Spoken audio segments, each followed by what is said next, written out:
Speaking of books and authors, we note this morning the passing of Louie Zamperini, destined to become one of American literature's most memorable figures because he was in life one of America's true heroes. When he died last week at 97, millions of us had come to know him as the central figure in Unbroken, one of the best-selling books of all time by Laura Hillenbrand, whose own story is as remarkable as the man she wrote about. As a teenager, Zamperini ran in the 1936 Berlin Olympics. While he was there, he managed to steal a Nazi flag from the German chancellery.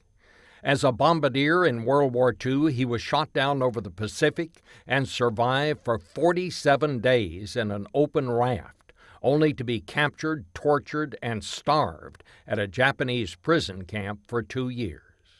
They took great joy in telling us we were going to be executed, and they'd always go through the motion.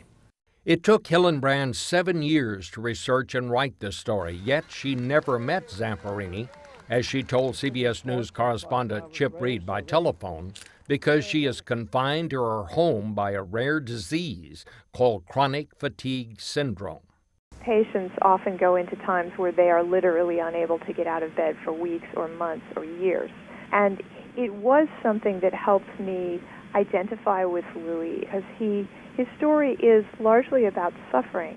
She was telling a hero's story, and as she interviewed him over the years by phone, she became his heroine.